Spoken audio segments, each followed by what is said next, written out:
Casual Magic has been sponsored by Quiver, maker of the Quiver and Bolt deck cases and other fine deck holding accessories. Use the code CASUAL on their website for 10% off your order. This episode is also brought to you by Monopool, a fast-growing marketplace for Magic the Gathering that makes buying and selling cards easy.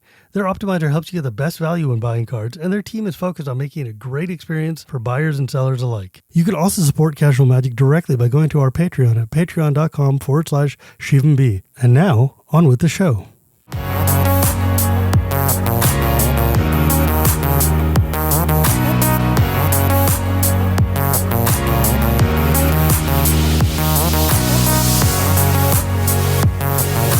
Hello and welcome to Casual Magic, the show where we talk about the fun side of Magic the Gathering. My name is Shivam Bhatt, and Casual Magic is brought to you by Quiver and Monopool and my patrons at patreon.com/ShivanB. Today, I'm hype as hell to welcome one of my dear friends and, the coolest current active author in Magic, and the author of the brand new novel in Magic, Omens of Chaos from Strixhaven, my dear friend Seanan McGuire. Hello. I'm so happy to have you here. Oh my God. I know we've been trying to meet, you came on my show once back during Innistrad Midnight Hunt, because you had done some cool stories, and it was funny because you're my wife's favorite extant author right now, and so she was just like, what do you mean you're just ambiently talking to Seanan McGuire as a real person? That's not a thing that happens. Our bookshelf is full of her name. What are you talking about? And I'm like, well, Magic does weird things to people.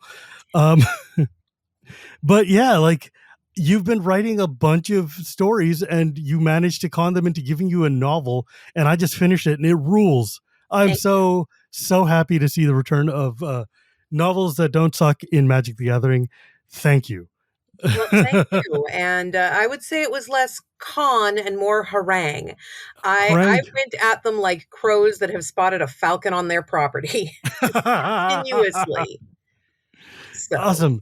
So I want to actually discuss that a bit, because I know you've written a number of short stories for Wizards since Midnight Hunt, and because it turns out having an author who really also loves Magic works really well, and having an author who knows how to write for genre and for licenses the way you do is gold, So Strixhaven is, first off, Strixhaven, one of my favorite planes. It's super sick and ripe for interesting stories and ripe for the kind of stories that you tell. I mean, obviously, I think Duskmourn might fit you better, but I'm glad you didn't, because I hate Duskmourn. Too many teeth. But how can you give us a little bit of a lead up on how this came about? I mean, for the book thing, how this came about as a premise was I was brought in to write for Magic the Gathering by Grace Fong, who used to be a narrative designer with the company. She's moved on a couple years ago. And I started saying to her that we needed to return to print long form fiction, that was a thing that was genuinely necessary if we wanted to keep making people that were not already invested aware of the fact that there was a narrative here, that it's not just playing 4-card Monty with fancy pictures. Fair. And when she left, I moved on to saying that exact same thing to Roy Graham, who is my current narrative designer. And Roy is a delight. I love Roy. Roy and Grace are both lovely people. I enjoyed talking to them. Yeah, Roy has definitely learned a lot about patience from me, because I don't sleep and I have no chill at all. So I continually asked Roy to make this happen. And in the middle of all that, I got to write a couple comics for Boom, which caused the franchise team to become aware of me and have to interact with me a little bit. And I told all of them that we should be doing books. And I had various proposals for how we could make it work. And eventually, Roy was like, I don't think Roy is actually who first approached me. I think it was someone from franchise, but it was several years ago, so I don't remember. Someone from Wizards was like, we would like you to write a book. And I'm like, yes, that is exactly what I want. And then they said, we want you to write a book set at Strixhaven. I'm like, okay, that is, on the one hand, that's a little bit limiting, but on the other hand, J.K. Rowling has recently boarded the bigotry bus to Turf Town, so I would love the opportunity to have more fiction with which to distinguish our magic school, which is an awesome, inclusive setting that is for everyone, from the cesspool that her magic school has become. We need more. Honestly, like there were like two major schools of magic, and one of them was let's see, obviously there's Potter, but then there was the other one which was like, I forget, it got a TV show and it was full of really just angry, bitter people who were bitter at each other. Shadow Hunters. Oh, yeah, no, you mean the Magicians? The Magicians. That was another wizard school one, wasn't it? Yes, Magicians is definitely Lev Grossman. Is definitely a yeah, Lev Grossman. That's what it was. And I was just like, man, I would like a magician school that doesn't have jerks all the time. Like, why? So there's a concept that's broken down on TV tropes called power perversion potential, which is if you gave actual people, especially teenagers and 20-somethings, magic powers, how horny would they get with that? Like, seriously, how quickly would you be figuring out how to use these things? Oh, God, that would be the first thing for friskiness. And like, I don't want to get overly sexy. That is not a thing that makes me comfortable as an author. But you look at, say, again, Hogwarts, and there is no feeling that any of these people have ever sat down and figured out how they can use one of their magical spells to get jiggy with it. One of my favorite early memes from the internet was somebody went through, they took book 1 of Harry Potter and replaced the word wand with the word wang, and it becomes incredibly funnier and better when Harry's like, he grabbed his wang and suddenly a long stream of white came out and he didn't know what to do about it. And I'm like, yes. See, that's what would happen at a magic school. Or it's like, yes, a 12.5-inch wang made of cedar wood is exactly what your father once had. No. I do indeed love it. Or just like, when suddenly it's like, no, he broke my wang. What am I going to do? It's literally the funniest possible way to read Harry Potter. And like, if you have to. You do. I just really wanted a magic school where it felt like people were enjoying having magical powers again. Because I know if I had magic powers, the first thing I'd do is like make a sled to drag all my crap with me where I'm going, right? Like, or, I guess, that's the thing. It's like, after I figure out how to fly, the next thing would be like, how do I make myself insatiably attractive to everything? Yeah. I don't know. You're right. Like some of the other books, they felt like elementary school romances. Like, ooh, if I hold her hand and we both make twinkly lights, it'll be cool. Like, I mean, it will be cool. And when I was in 3rd grade, that would 100% have been the second best way to court me. Yeah. The single best way to court me would have been to come up with a spell that attracted every frog in a 50-mile area radius to your location. Just bury me in bullfrogs and I will be your child bride. Oh, God. Okay, okay, but, oh, my God. We're like 3 minutes in and I'm already broken. Come on. However, one of the things that I was interested about is that you also wrote the story for Lorwyn Eclipsed. I did. Which I loved that story. I thought it was incredibly well written, incredibly cool. And I wish it was longer because always I want more story. And, but in that you created a whole class of brand new Strixhaven kids who get lost in Lorwyn and have to find their way back. But in the Omens of Chaos novel, you have a different set of characters. Was that intentional, or like, are they going to interact ever? Like, I was just thinking about that. Well, that's fair. So I think that because it has been, the second of the Greg Weisman books was in 2016 or 2019. That was 7 years ago. I don't think there was a single person involved with this process on the Wizards side that fully understood how long a book actually takes anymore. So when we first got the approval for this, when we first were like, okay, we're going to do a book, it's going to be a book. Yeah. The plan was that it would come out right around Bloomborough. Oh.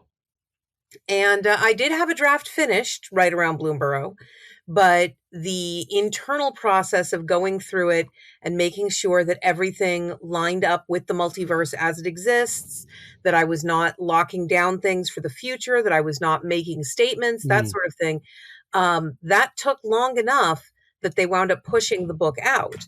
Now, I do think that that's a good thing because it meant that Secrets of Strixhaven finished concepting and basically went through their entire development process after the first drafts of this book had come out.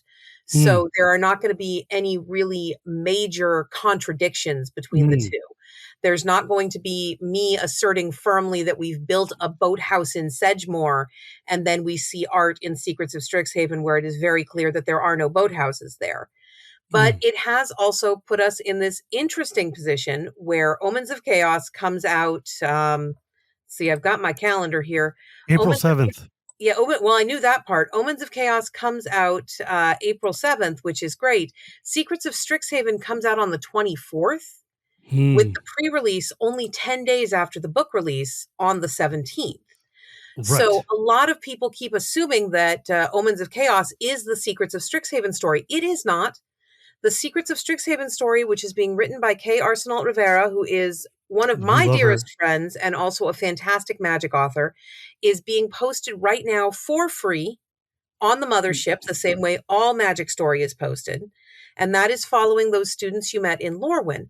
Omens of Chaos actually takes place before the Lorwyn story. Yeah, that makes sense. That explains a lot that in the story itself. It Yeah. felt like because like I guess we should briefly discuss the outline of the plot. I don't want to spoil anything, but effectively, Strixhaven is sitting here trying to extend their own soft power the way that Avishkar did with its races by saying, "Hey, we have a big planar famous university. We should recruit more students to fill in the gaps of all the people who died during the invasion." So they send out effectively recruitment notices across the plains Mm-hmm. to a handful of students to bring them in to be the first class of foreigners effectively at Strixhaven. Transplaner students is what we've been calling them. Yeah, transplanter students, sure. Like, and like it's very kind of them to offer scholarships and not make them pay transplanter fees, which we Mhm. all know real colleges just hate foreigners, or they love foreigners because they pay way more. But I'm but just it's sort of assuming Arcavios didn't have Ronald Reagan. yeah. But I also really like that the Tolarian Academy shows up and goes like, "Hey, what the hell, dude? You're poaching our guys. Stop." That made me laugh a lot. But I was like taken by the idea of like, "Oh yeah, okay, there's these roads now through the plains. What would you do?" And of course, if we're gonna have like, why wouldn't you go and try like the university for their own ends wants to learn about the rest of the universe and bring people in to bulk up its numbers? So let's grab this class and bring them in and see if they can acclimate to the society. And look, I'm going to be honest with you. My favorite thing to read, and the reason I'm such a say Brandon Sanderson fan, for instance, is I love meaty world building detail. I love and like what got me to magic in the first place is tap into a land, draw the mana from your memory of this one location. You created the most vibrant and rich world in magic since my imagination in alpha. Like this is like exactly what I've always waited to see. Like I'm not going to spoil much. I don't want to spoil a plot point. Is it?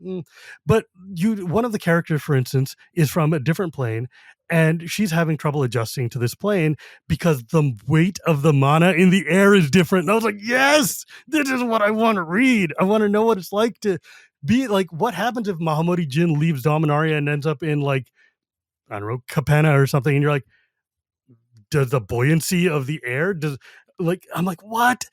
It's how did you like when they gave you this assignment? What was your mandate here? Were they like, hey, I want you to build the multiverse? My mandate initially was dark academia, Hmm, Strixhaven specifically, Arcavios in general, after the invasion. But I hmm, knew Secrets of Strixhaven was coming, and I couldn't step on Secrets of Strixhaven.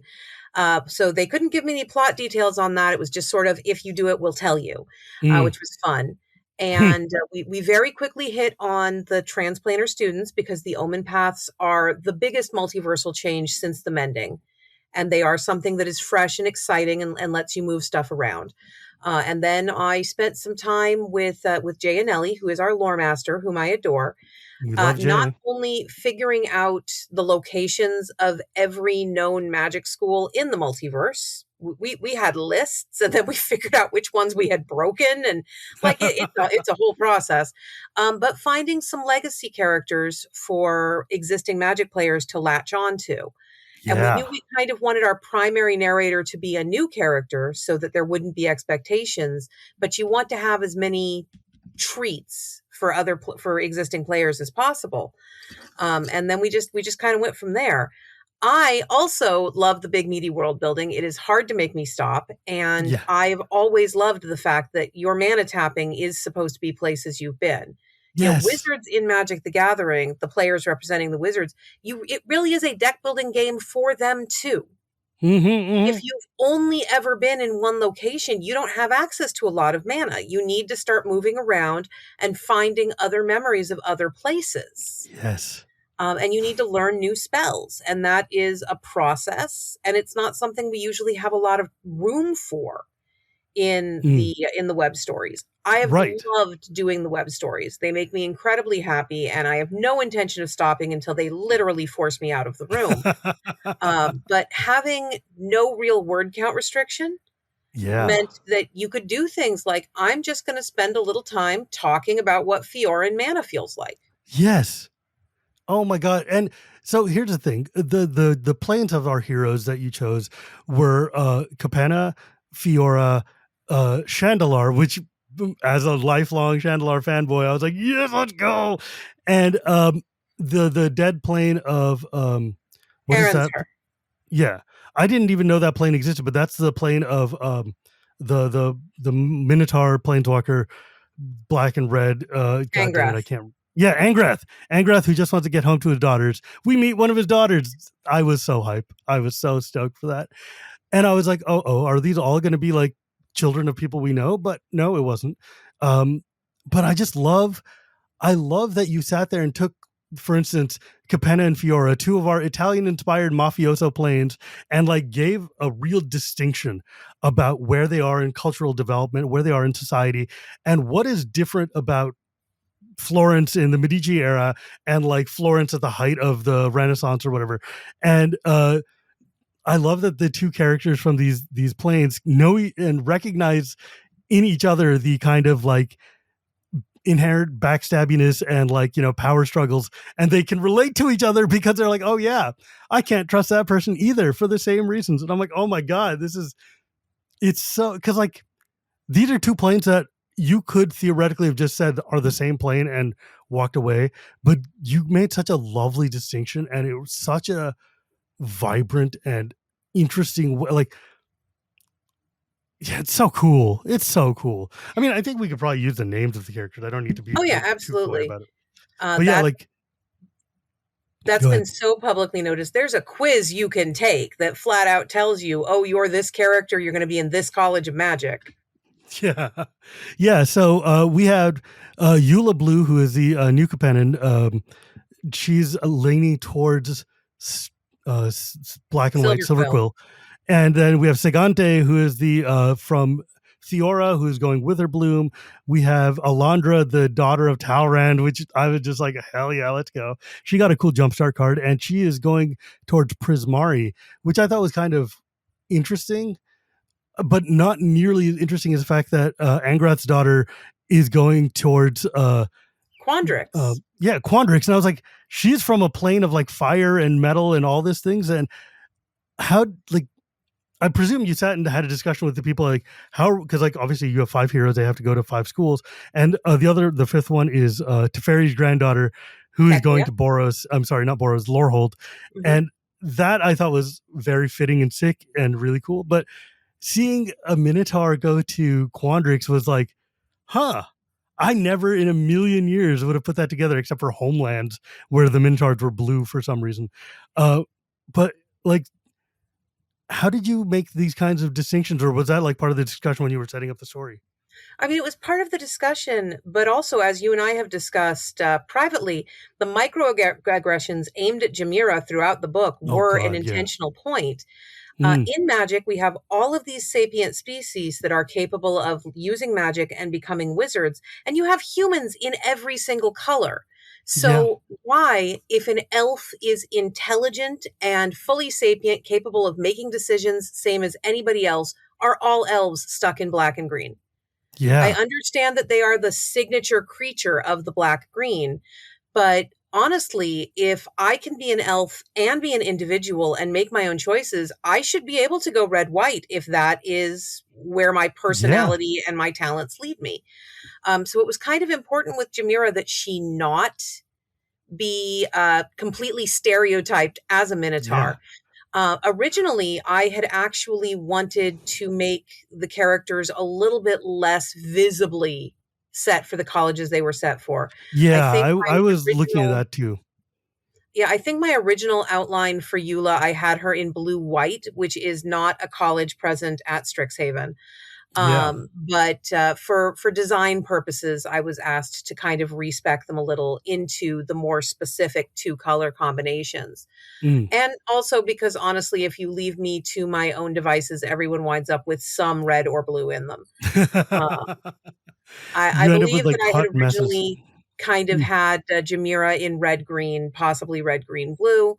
But she is someone who has dealt her entire life with the math of planeswalking. As a non Mm. planeswalker, she was still completely aware of its existence and aware of the fact that it had ruined her life, Yeah. and destroyed her mother, and wanted to understand it even before it was as public knowledge as it is now. Yeah. Putting her in Quandrix made a lot of sense given the things that she had already been through as a character and the questions that she had about the Her universe. motivation was so interesting to me, being that like I first off, I love Minotaurs as characters. I play them a lot, and they're just like I love the notion of that. And I was like, okay, yeah, you're raised as a blacksmith. You're on this plane of fire and metal and stuff, and your father is cruelly stolen from you multiple times, out of his control, and he's got no like feasible means of being able to control it enough to be able to come back in time, and disappears for decades. And just like you grow up entirely without a dad, and he shows up again, and you're like, how do I stop you from leaving?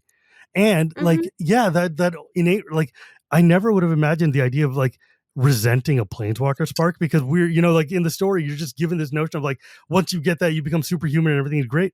But like, it's a traumatic experience. Oh, yeah. And it's like a life changing experience. And we never get the perspective of the people who are left behind, who, when you're just like zapped away into the ether forever, and getting that, like, that perspective, I loved it. I thought it was so important to see from Jamira's perspective the idea of like, this sucks. This sucks and I Mhm. hate it. And this is not natural. And this is not the way it should be. My plane was destroyed. Everything I know is destroyed. And you took my dad. Yeah. Screw this.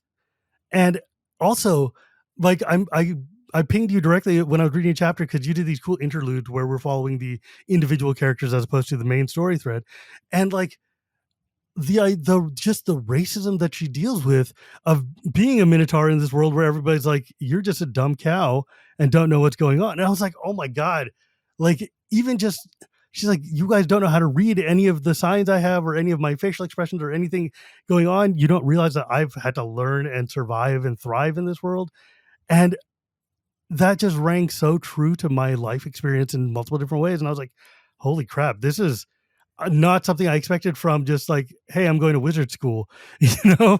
But that, God, you did such a good job of giving each of these characters innate, like, quirks and motivations that made sense for given what they're doing, where they're coming from, and why. And except like, uh, man, I read this book like a week ago, and now I've forgotten all the names. Teferi's granddaughter. Um, Kequia. Yeah, Kekuya. She is just like completely spaced out and just like, look, dude, I just want to read and study. I don't care about any of the politics stuff. And like the people like, your father is like, and your grandfather is like the greatest graduate of our school.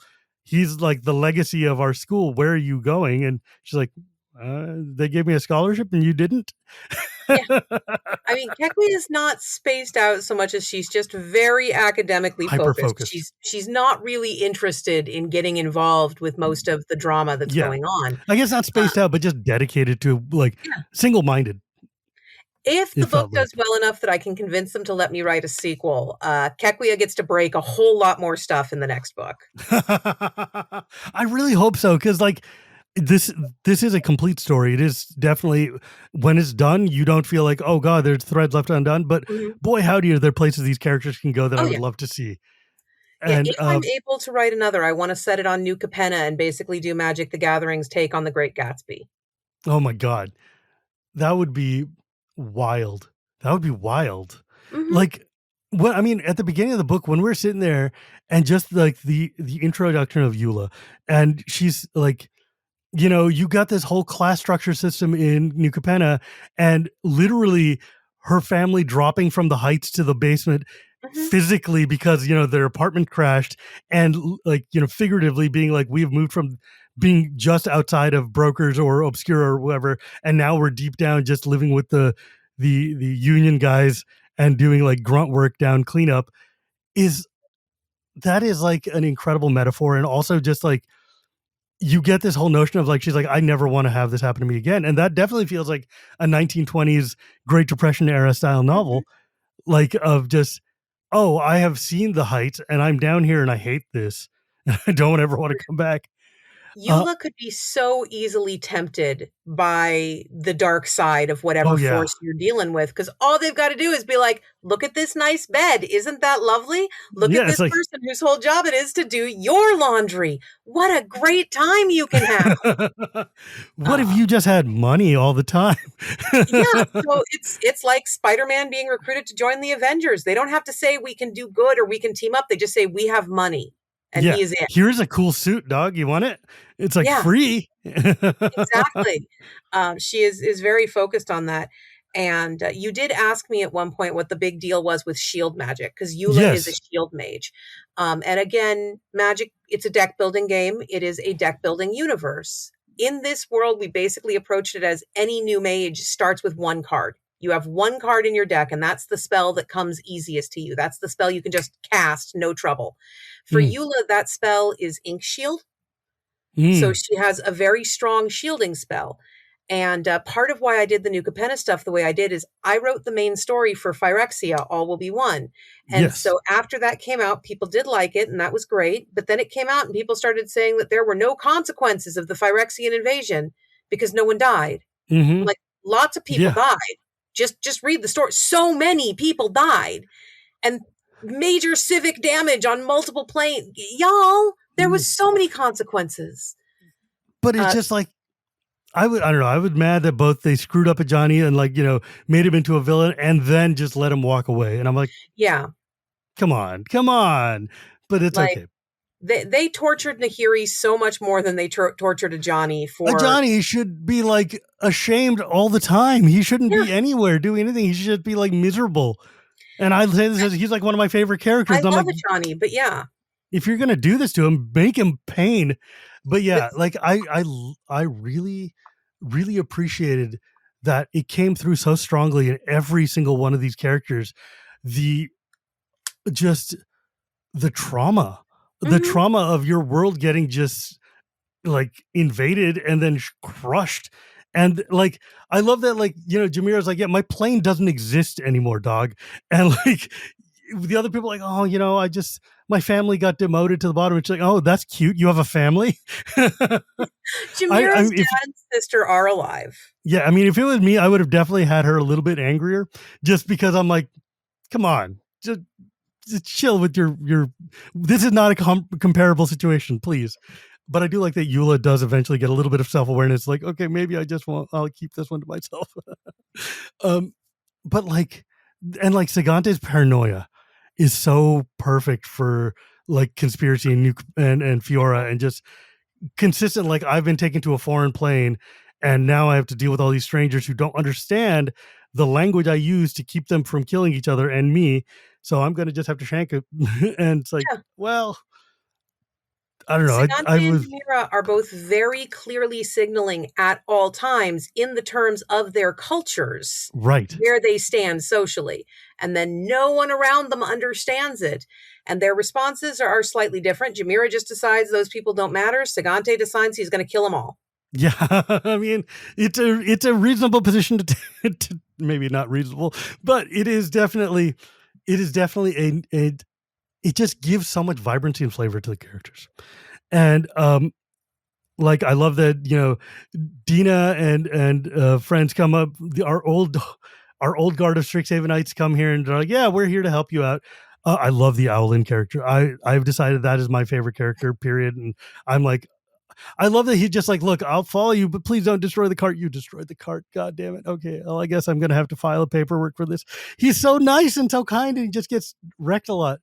But like the idea of did that come from you, or was that a wizard suggestion? Shield magic was actually mine because we don't currently have a focused in shielding character in the rotation. I mean, we But had also, Teo for a minute. we had Teo for a minute, but he's gone now. Yeah. But also, she's from New Capenna.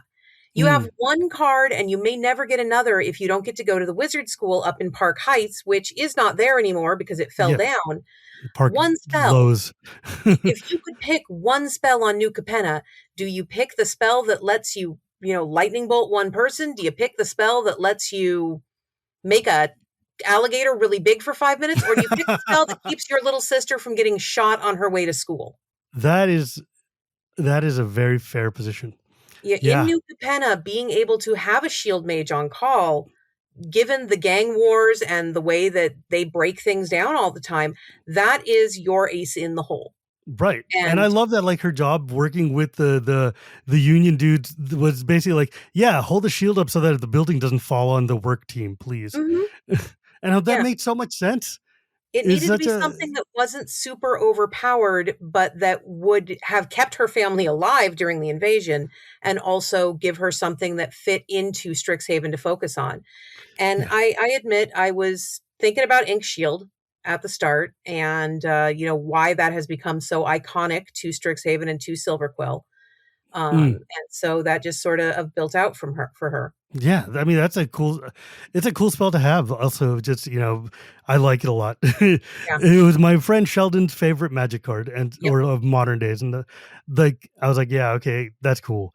I also really like that there was this dynamic with her dad, who's just like, I need you to follow in the footsteps of the line I'm telling you, so you can help me become better with the family that I want to get in on, and also that you can join the family and work with the family, capital F family, and she's like, I want to be with the obscura. I don't want to be with the brokers or whatever. And that is that felt like such an immigrant dad's vibe of like, hey, look, these guys have helped us out our whole lives. We're going to work with them and support them and do the thing. And you're going to fall in line and do the thing. And like, that was definitely a very wizard school opening vibe. It's Mhm. just like, hey, no, I'm going to this place. And uh, I loved that all five of them had different reasons to like. They were like, yeah, we need to learn all this stuff and send it back home to help our parents so that they will get off our backs and let us go to wizard school. And I was like, that's so. And the fact that none of them knew that they're just doing this is so funny to me. Um, I Oh yeah, you know what? I do want to bring up one thing that I somebody had asked because I had done a random AMA before I went off to a con, and someone's like, "What do you think they serve in the cafeterias in Strixhaven?" And I was like, "Seanan McGuire has the answer for you." That the cafeteria scenes are so good. We had I a I lot of love fun. food. Yeah, I love reading Yeah. about food, so I was like super hyped to see. I read all of the original Strixhaven fiction. I read the Strixhaven D&D book multiple Mm. times and just flagged every mention of food, and then started looking for commonalities in planar cuisines. I figure that the chefs at the Strixhaven cafeteria are getting to find out for the first time if they've done their recipes right. Because keep it, the Yeah, because they've only Biblioplex ever has read it, right? yeah, the Biblioplex has recipes from all over the multiverse. The way the Sure. magic of that place works, they've known about this food forever. They just haven't had access to cumin. They haven't known if they were doing it correctly. And so you are basically going away to school at a cafeteria run entirely by white people who think they know how to cook Indian food.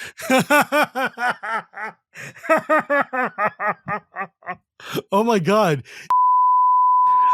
And we're back. It turns out the Omen path closed between us whilst we were talking. So sorry about that. We will try this one again. But like I was trying to say before everything fell apart, there's a scene where Kekia is studying and she's eating dal and naan and just dipping it into there. And I was like, that reminds me of college. It was, I mean, I don't know. I love reading about food and I love reading about world details. So you gave me like everything I wanted already. Oh, good. I am glad. But it's just, I don't know, this learning about the campus and going to each of these schools and seeing in depth. I'm sad that we didn't get more of Lorehold, or like the other. I mean, the main schools we see here, like we see the Prismari campus and we see Witherbloom. We don't really see a lot of Strixhaven or the other one, not Strixhaven, Silverquill or Quandrix. Yeah, Quandrix. And like I get it for the purpose of the narrative. Also, you make a point to say over and over again that the dorm feels super empty. Why? Like, were there other students in there, or were they just like? So it really was just an empty dorm. It really was. So again, we're back to consequences of the invasion. So many students died that they were actually able to basically take a whole dorm and set it aside for these guys. And we do meet the path wardens in this book, which are basically conservationist students at Strixhaven who are really not happy with bringing things through the omen paths. That subplot of like the fact that there's a group of students who were sitting there, and look, I live in California, and when you go in or out of California, there are these the government officials who are checking your car for fruit or for plants and vegetables because they don't want, like, invasive creatures to come in while we've got all of this farmland we need to protect. And it just made me laugh that there's like a whole group of like agricultural inspectors in the student body who are just like, dude, I don't know what plane you're from or what plane you went through to get here. And I don't want any of those weirdo bugs of yours to eat our bugs. So you need to leave. Like, and they're so polite about it. They're like, it would be really nice if you left and also just like, I don't know, blew up all the roads on the way here. Get out. Because, one of the discussions that I keep having with people, and I went as hard on as I was allowed, is when it was planeswalking. If I could just planeswalk from my house to your house, I would bring nothing biological with me but myself. The only thing that planeswalkers can carry that isn't dead is their own gut flora. Presumably a pregnant planeswalker would remain pregnant, but we have never seen any indication that planeswalkers could spread communicable diseases from one plane to another. This is not like you coming to Washington or me heading up to Canada. This is not, I'm objecting to free movement across land borders. This is kind of the equivalent of when the Europeans invaded North America for the first time and brought all these incredibly novel diseases and pests and other terrible things to wreck the ecology. Right. The omen paths, they don't have that biofilter. There is nothing stopping the Innistradi flu from having a massive outbreak on Capenna and wiping out everyone under the age of 11. But omen path filtration and keeping an eye on things. And since Strixhaven is actively courting students from across the multiverse, where we don't know what they've got, what do merfolk tapeworms from Chandelar do if they get into another body? We don't know. No. I am not going to be allowed by Wizards of the Coast to really explore that question because it's a card game and we don't want to think about it too hard. But, it's just sort of that thing of, I keep having to remind people that objecting to omen path travel is not the same thing as objecting to free travel within a single world inhabited by a single sapient species. Right. Because you don't want to bring, you don't want to go to Dominaria bringing something that eats sapperlings or like some fungal disease that destroys all the fungus. That seems bad. I'm curious because we don't really get a lot of viewpoint of Alondra, like what she thinks about the merfolk on Strixhaven versus the ones where she comes from on Chandelar. And I was hoping we would get a little bit more of the they're different than we are in fundamental ways, but there's a lot of things I want, not a lot of space. It's not just that there's not a lot of space. It's that was a really difficult narrative line to walk without making Alondra come across to human sensibilities as super racist. Yeah, fair. When it's not racism, it's speciesism, which is an entirely different form of prejudice. Of bigotry, right? But, we're starting to see that a little bit in the Secrets of Strixhaven story, which began today. We have Lewin, who is an elf from Lorwyn, where the elves are morphologically, culturally, and biologically different from any other elves we've seen in the multiverse, being lumped in with Arcavios elves, who all basically look at him and are like, "You're a satyr. What the heck are you? We don't understand you." And he's like, these people who are 3 times as old as I will ever get to be are criticizing my horns. They're criticizing my feet. Their voices are too high and I can't hear them. And it sounds like both he and they are making super racist judgments about each other, but really they are judging the fact that they have been told they are the same and they are not. And that is such a difficult thing to articulate in fiction that it would have taken over the entire narrative if we had made much more space for it. So really the space that's made for it is in the fact that the other merfolk are not choosing to associate with Alondra. Yeah. So she is basically stuck with all these air breathers. And our transplanter students are very isolated in a group with themselves. Yes. I love the innovation of like, how do we handle the fact that these 5 people are from 5 different planes and they've got different requirements for their dorm rooms, and like creating a bubble, basically an aquarium tank for Alondra to live in is so cool. And I really like that you got like, what I think comes through the most is that I appreciate that you spent the time and worked out the details of how this would work. Because a lot of times when we read these kinds of stories, this genre of stories, like people from different planets are coming together, the most we ever get is, and that dude's got a bubble over his head because he needs to breathe. But you're like sitting there going like, well, where does a merfolk sleep? Or like, what does it like when, a minotaur from a land of just fire and metal has to live somewhere? How do you do this? And who do you room them with so that they don't like, oh yeah, give the desert dweller over there. It's like, oh, that's so clever. Oh my God. It felt so smart. Yeah, I don't know. I just, the details, the dresses, the clothing, the kind of just ambiance of this, the fact that there's so much world, and not even just world building of Strixhaven, of Arcavius, but the planes themselves and what it's like to go through an omen path and taking the bus from New Capenna to like Arcavios is so cool. I could have spent a whole book on just the carriage network. Oh my God. I would read it. People, because their cultural sensitivity training on Ravnica is basically whatever is standard on that plane is okay. That's fine. And then they're like riding their little cart to Morgotha. Welcome to Innistrad. Everything is terrible. Yeah. It's like there is an entire social structure around highway robbery on Fiora. There are rules, and if you follow the rules, no one gets hurt.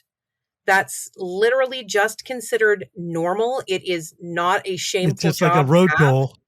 It's just like a bridge toll, yeah. So the carriage drivers are messing things up because they don't understand, even with the training that they've had, it's not detailed enough to get them all the way through the cultural nuance. You mentioned the dresses. There is a sequence at a masquerade ball because that's almost a requirement of dark academia right now. You kind of have the genre checklists. And that was actually important once it started to me because the people who decorate the ball try to do so with cultural artifacts from the planes of the transplanter students.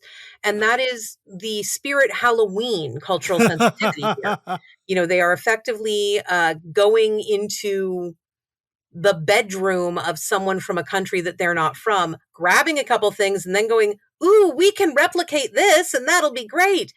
But Sigante communicates a lot through flower arrangement because that is a thing that was much more focused on in Medici era Europe, that you would have flower bouquets that sent a message. Yes. And so for him, when he does a flower arrangement, he is saying something very specific. And sometimes what he's saying is, I will not poison you if you come into my room. You are welcome here. And other times what he's saying is, I'm having a really bad day. Don't drink the water. And so he's walking into this party that's supposed to be fun and he's supposed to be a welcome guest at, and they have bouquets everywhere that say things I would have to censor. Yeah. Or just are like ambient, like just random mishmash of words, right? Like Yeah. it is Elephant, banana, turpentine time. it's my favorite time. Yeah. It reminds me of so many times I've like that kind of just appropriation. It's like, and at the hesitance of being too cliche, it's real white. It's real, just like the vibe of just like, look, we're trying real hard and we got all these cool things for you. And you're like, yeah, these are sacred things that should not be at just a generic public party. And, or it's like, why are these two items together that are just not ever meant to be together? Or like, hey, you are using a carafe meant to pour sacrificial milk over the idol during a thingy to like drink wine out of. That's maybe let's not. Super not okay. Yeah, and it's just like, hey, your idea was to make us feel welcome, and instead you're making us feel like uncomfortable zoo animals. And it's like, yeah. And if you bring it up to the party host, they're going to be just real, we tried our best. It's like, okay, buddy, that's nice. Next time, don't try. Please don't try. No. Or ask me first, and I'll very happily help you try. Almost like Kaladesh. Lord, that took a decade to fix. But like still though, it definitely felt like a young adult like Wizard School fantasy romancy thing. I mean, but at the same time, like just the colors within which you drew, I really appreciated, and I really, really like how resonant and how magic it feels. And I really want you to get more, because I think I would love to see this kind of just exposition and exploration of planar life of other planes. Thank you. Like I think that's just such a cool, like, God, I miss that. I miss that about like novels having, like, I remember I've complained to like, Doug Beyer and other people before. I'm like, hey, how come you didn't do this or that? Or how come when they're drawing mana, they just cast spells? And he's like, we don't have space. These are like, free websites. Like, you've got the internet. It's got infinite space. So, but I'm glad that I'm actually honestly a little surprised that they let you do that. Like the way you use mana and the way you describe mana and tell it, it's like, it feels like Magic was working its way away from that. And yet when like, when she's trying to gather spells and you see like she's reaching from the swamps of Sedgemoor and the plains of this, that, and she's weaving them together. I'm like, oh, that's what Magic looks like. It really spoke to me as a person who's been doing this game for 30 years or whatever, that like you finally, somebody finally described Magic the way that I see it when I play the game. And I was fully in love with that. And I think it's so sick. Yeah, I was not entirely thrilled when they said, you can have a book, but it has to be this, because I'm going, I have literally never heard a Magic the Gathering player say, what I want is a dark academia romance in my Magic the Gathering universe. But that's kind of the beauty of doing books that are divorced from direct sets. We can do anything. The multiverse is huge. You can do hard cyberpunk science fiction on Kamigawa, and it is still within the Magic universe. Right. I actively want, if this book does well enough that they're willing to let us keep doing more, and I don't only want sequels about these same characters. I'd love to follow them through to an ending for their narratives, but they are not the only thing that should exist in a Magic novel line. I would really love to write a book that you're really going to hate. I want to write a genuine horror novel set on Duskmourn, focusing on the survivors, that would basically be an expansion and continuation of the Children of the Carnival side stories that I did. I want to show you what it's like to live in an environment that actively wants you dead, and how the Omen Paths have ruined everything for the inhabitants of Duskmourn. Because before the Omen Paths, Valgavoth could work up the power to punch through a door to another plane once every 10, 15 years. So he opens the door, and it's like the old D&D cartoon. It's open long enough to suck in 5 teenagers, and then it slams shut. So the monsters inside the house could not afford to eat all the livestock. Right. They need fear to sustain themselves and survive. Even the monsters have to feed. So you had these safe zones where you could have a community. You could have children, raise children. It wasn't safe. You had to know and follow the rules, but you didn't really need to worry that the Razorkin were going to crash through your window in the middle of the night and eat grandma. And then the omen paths happened, and suddenly Valgavoth just gets doors for free. Yeah, it's cheating. People are just coming in. That means the monsters can eat everybody. The omen paths have ruined everything for the survivors of Duskmorn. And I would love to spend 200-300 pages playing with that fact. That would make me so happy. But also, I think it's important that we do well enough that I'm not the only one writing magic books. I would be delighted with a universe where I got to do a magic book every year. My agent would probably trank dart me. But one of the beautiful things about Modern Magic Story is that I am not writing everything, and neither is Kay, and neither is Valerie. You want to have different perspectives. You want a stable of people that you can draw from. Have all these different points of view. You've talked about how Eula basically has an immigrant experience because of the way her family fell. Yeah. My father is not a white guy, and I grew up with him about half the time. And so I got to see very up close how the part of my family that was my family but did not look like me got treated. Yeah. It's not the same as being treated that way myself, but I had a very different experience of America than, say, my friend Stacy, who was a white girl from a white home and never had to see anyone look at her father that way. And so I want people of color and people of different gender and sexuality identities and all sorts of folks approaching things. I think it's important for this book that I am neurodivergent and disabled, because we have a lot of focus on Alondra's support animal. She actually comes in with a service dog. It's a drake. His name is Orestes, and he is perfect, and he is medical equipment. And having her with her medical equipment meant we could point out that there are other students at Strixhaven who have service animals. They're not. I love that the school immediately understood what Orestes was for and was just like, okay, you are medical equipment. You get to come through. We get it. Yeah, exactly. Like he is here because her starter spell was chain lightning, and we would really rather prefer that she not do that. Oh no. Oh no. What are the starter spells of the other three? So I think we gave Sagante one. I don't remember the names, but we gave him one of the ones that can either do life gain or damage. Or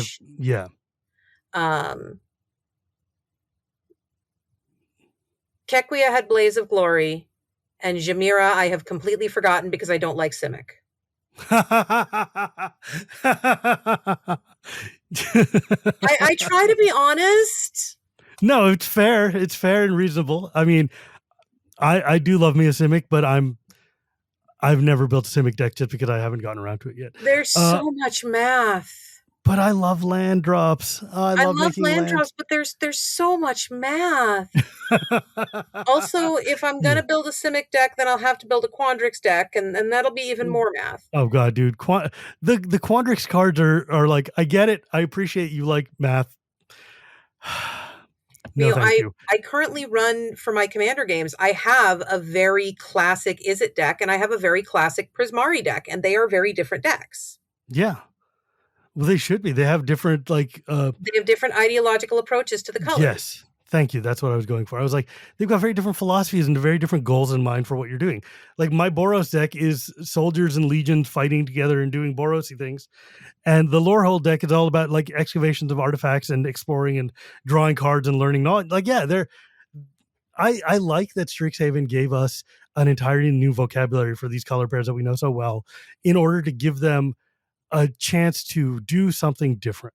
And like, I think that's sick. I think that's really, really cool.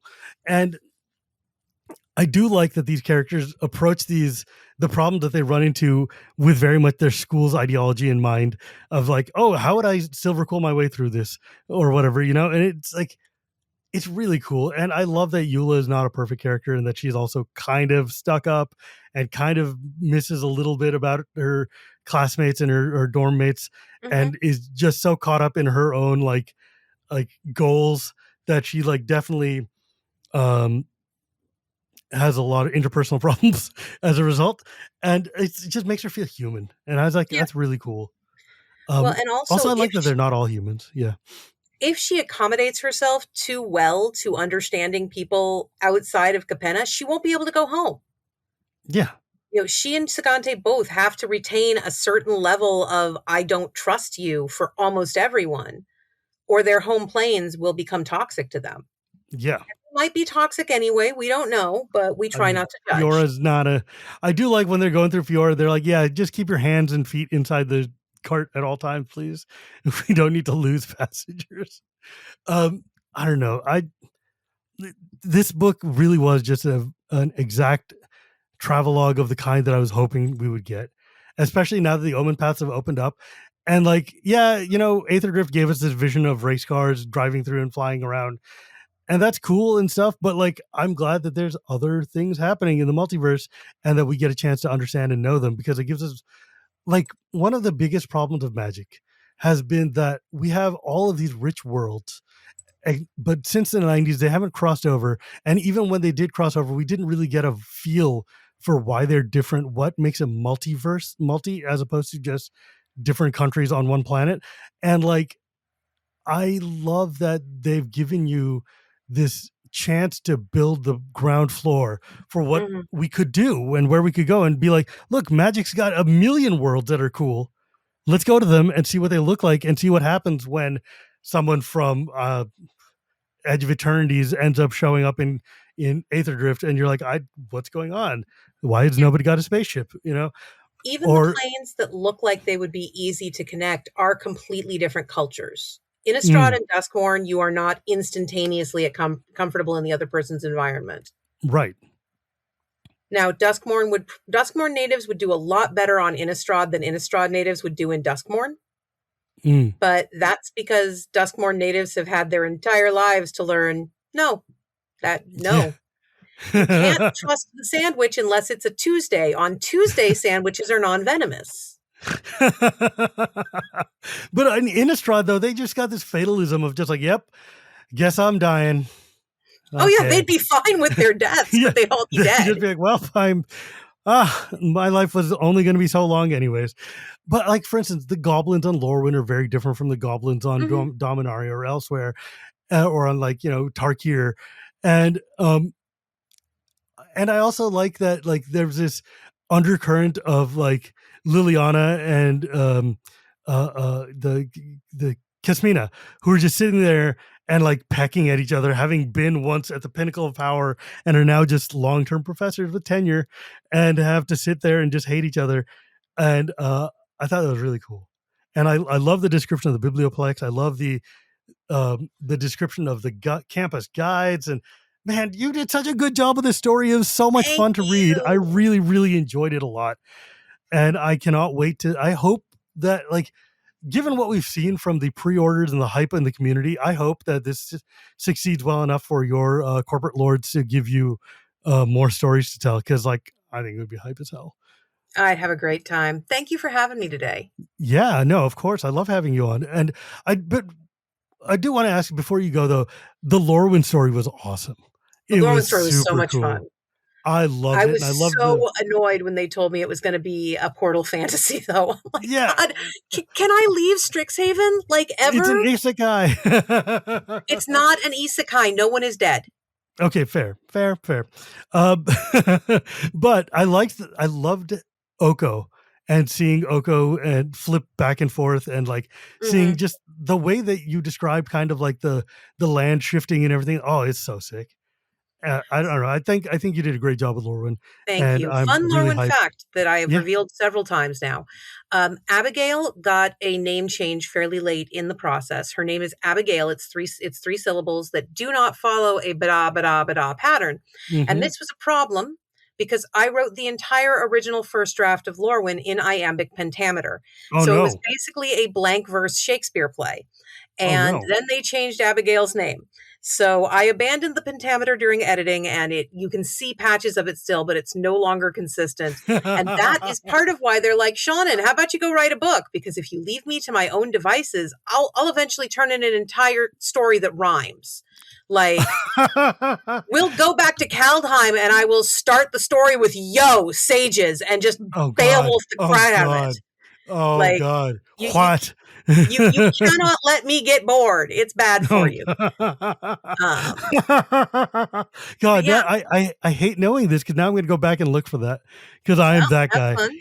But yeah, Lorwyn was great. I really enjoyed it. I did not design that class of students. They are the main characters of Secrets of Strixhaven, so they were kind of handed off to me. But Lorwyn also really illustrates part of why all of us who work on story are so incredibly careful when we have to have conversations with people or do interviews or whatnot. Because one of the designers who had originally worked on Oko gave an interview where he explained what Oko's backstory was, and you can still find that on the wiki and such. And that backstory is not the backstory we wound up going with in Lorwyn. It was never printed in any game materials. That was always word of God. It was never verified canon. But people are still furiously mad at me for retconning Oko. And I'm like, but we didn't. We corrected someone who was not there to determine that. I like bunnies. You know. Fair and reasonable. And with that, my friend, thank you so much for joining me today. I really love having you. I love talking to you, and I can't wait till we get to hang out on your book tour. I'm super hyped for that. I'll see you next month. Yeah. And folks, Omens of Chaos is going to be at bookstores everywhere on April 7th. And if you pre-ordered it like you should have, and I don't know if you'll have time still, but then you'll also get a cool command tower, which I'm super hyped for. But yeah, dudes, this book rules. And Seanan, if folks wanted to find you or your other books or anything, this is your plug time. What else have you written? I know you've written 10,000. So my name is Seanan, Seanan McGuire. And if you can spell my name, you can find me, because the only other Seanans you're going to find are Red Dead Redemption characters and sheep farmers in Ireland. It's great having a name no one can spell or pronounce. I wouldn't know anything about that. I know, so weird. I do have Omens of Chaos coming out in April. I just had a book called Butterfly Effects come out earlier this month. And that was book 15 in my ongoing encrypted series. I recommend book 1, Discount Armageddon. I'm going to be at a bunch of conventions and book tour events this summer. I'm not going to get to sleep much. And if you're planning on attending San Diego Comic-Con, you should be there, because I am going to have the best time ever at San Diego Comic-Con this year. Oh, that's hype. Aren't you going to be at a MagicCon? I am going to be coming to MagicCon in Vegas. That's going to be so fun. Oh my God. Yeah, I really like bead bracelets. They're called Candy in the rave community. And I have made 500 Strixhaven College bead bracelets to hand out at the convention. I've got 100 with each college's logo. So you can see I'm wearing silver quill. It's going to be upside down from your perspective because it is on my wrist, but I can flip it around. I have these beads specially made, and they are my greatest delight right now. So find me at MagicCon, hit me up, and I will give you a bracelet. That's going to be so cool. I am super hype. I can't wait till we hang out there. I will introduce you to all my friends. It will be awesome. Yay. Yeah. And as an old raver myself, I also remember having wrist to elbow full of Dayglow colored thingy boppers. Good times. But as always, my friends, you can find me on Blue Sky at Shivam Bhatt. You can find me also on Shivam Wheel of Love Magic or the Chronicle of Dragonlance podcast. And remember, my friends, it's not magic without the gathering, and we'll see you next time.